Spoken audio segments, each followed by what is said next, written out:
the brutal, honest truth. And this goes for a lot of people that are on Etsy. They do not have this one important thing, and that is they do not have their niche as far as it being clear, or they have their niche picked, but it's a very low demand type of niche, and wondering, why are we not getting any sales? Or why don't I get that much traffic? And one of the main reasons is because either number one, you have not picked a niche with good demand, or two, maybe you did, maybe pick several niches, and now you're spreading it amongst all of these ones because you were doing the chase the trends model, the one that we don't really use or we follow. That is the big thing that I want to say here is, if you don't have a focus on a niche, it is going to be extremely hard to succeed on Etsy. Now, I'm talking about succeeding in a way of, and again, a lot of people want different things. Some people want to make an extra $1,000 a month. Some people want to make $10,000 a month, which we had both those scenarios. We had one of our Etsy auditees, they wanted to make $1,000 a month. And we had someone that was already generated 10 grand, not in a month, but 10 grand so far. And I think in 7 months, but they want to make that a monthly thing. It does depend on where you're coming from. But here's the deal. If you have a niche that you are focused on, you are going to be able to now tailor everything to that niche. But you're probably saying, well, Scott, what makes a good niche? And aren't all the niches out there already picked? And isn't it saturated? And the answer is no. And what I mean by that is there's not going to be a niche that is brand new. There never is going to be, right? And you don't really want there to be. You want to be able to find a niche that you can prove has sales and traffic, hopefully all year long, right? You're not just opening up a Christmas shop. We want to be able to do this. So this way here, we can roll out products every single month, even though some months might be bigger than others, which is fine. But also, and here's the big thing that we shared with our Etsy audit, our auditees, as I call them. We're talking about Etsy, but we're building this thing not just for Etsy. We're building this thing that we could take this e-commerce business, because that's what we need to start thinking like. We're building this business, and now what we can do is we can take this here, all of these products that we've created for this niche, because we've already done the research on the niche on Etsy, and it does well. It's probably doing well outside of that and probably can grow a lot bigger outside of Etsy.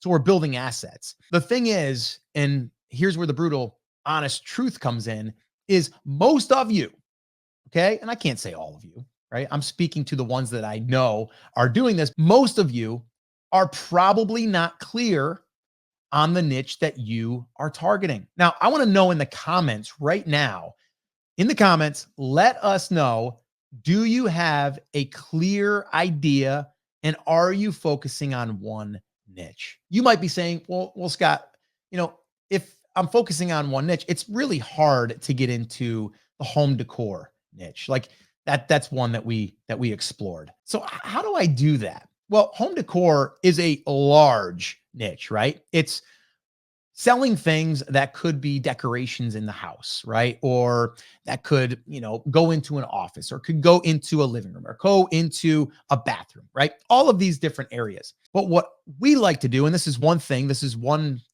strategy that we talked through with some of our Etsy shop auditees, you need to, number one, identify all of them, right? So sit down, pad of paper and a pen, and start identifying what are these sub niches. So I'll just give you an example. So if we're talking home decor, right? We could go Western home decor.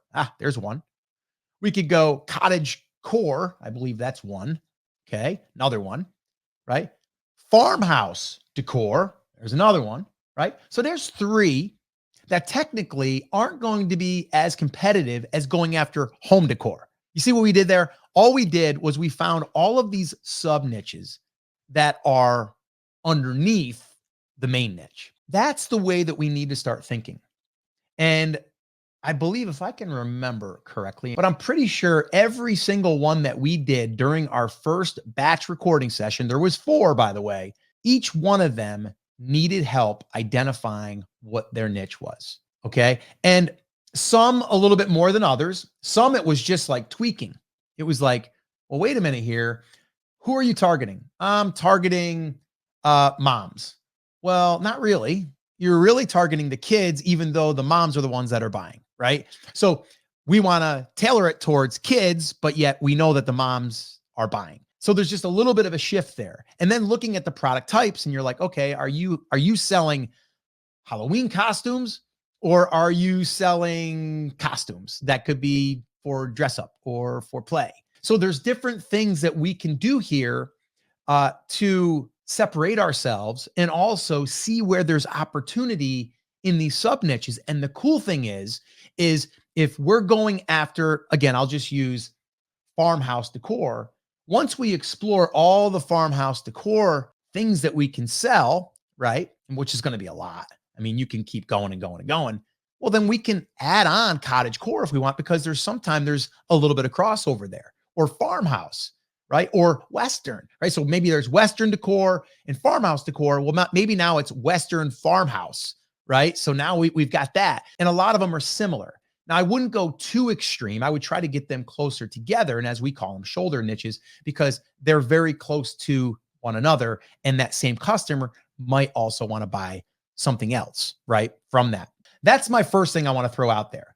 And again, I want to know in the comments if you feel as though you have good clarity on that niche. Like I said earlier, if you do, it is going to become extremely easier than just trying to chase trends. It's also going to allow you to find products that have really good demand that could also lead over to your products that they might not have as much demand, but there's still something that your customer would buy. And that's where we now can have a little bit of a hybrid. We can have products that get good demand, brings in the people. And then when they get in there, now we have products that, well, maybe low demand if you were to do a search inside of Etsy or use a tool like Everbee, and you might be like, well, those don't have a lot of sales. But if you brought the right people in, would those people potentially be interested in that? It's kind of like going into the Bass Pro Shop, right? You go in there, you didn't go in there for, I don't know, a fishing net, right? But you went in there for a new lure. But when you went in there, you saw the fishing net and you go, I should probably get that. That would go, I need a new one of them. Or, I should get that because they're running a sale on it.